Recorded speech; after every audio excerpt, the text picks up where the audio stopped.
Still a tense situation in a racially charged atmosphere as police in Ferguson, Missouri are searching for the shooter or shooters who hit two officers last night outside police headquarters. Marley Hall has more on how authorities are still trying to regain control after protests there got out of hand. Cell phone video captured the moment shots were fired outside Ferguson's police headquarters as a protest was winding down. Bullets were really right past my head. Two officers called in from neighboring towns to help with the demonstrations were hit. One in the face, the other in the shoulder. St. Louis County Police Chief John Belmar called it an ambush. Those are hard hits, so we're lucky, by God's grace, we didn't lose two officers last night. Police are not discussing the investigation, but they say they have some leads. They believe the shooter opened fire from about 125 yards away. We do believe it's a handgun based on the way the shots sounded and the injuries to the police officers. Demonstrators had gathered at the police station after the mayor announced Ferguson Police Chief Tom Jackson was stepping down. He was under pressure to resign following a Justice Department report that found widespread racial bias in the mostly white police force. Last summer, a Ferguson police officer shot and killed unarmed teen Michael Brown.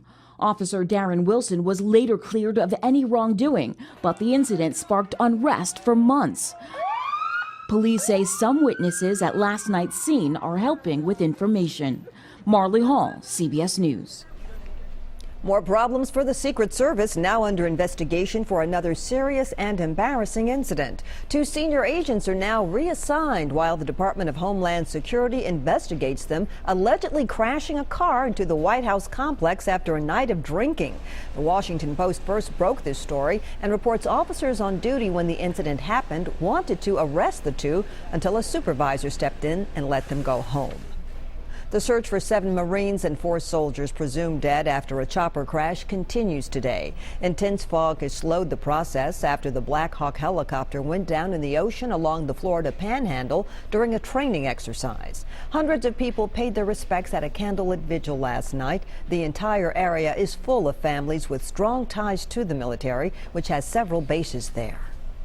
Just weeks before sentencing, another major development in the Vanderbilt rape case. 2 key defense attorneys have been replaced. Fletcher Long and John Herbeson will no longer represent Brandon Vandenberg. Late yesterday, we learned Vandenberg will keep his California attorney, Albert Perez, but has now also retained the Bolin law firm and other legal representation out of East Tennessee. Meantime, Warwick Robinson continues to represent Corey Beatty. He and Vandenberg are both scheduled to be sentenced next month. And finally, many here in Nashville and beyond are mourning the loss of a very influential man in the music business. Billy Block died yesterday after a 1.5-year battle against melanoma. Not only was he a professional drummer, his radio program, The Billy Block Show, is credited with discovering new music and top talent in this town for nearly 2 decades. He once said his show catered to the misfits, the troublemakers, and creative geniuses, all who shared his passion. Billy Block was 59 years old. He will be missed.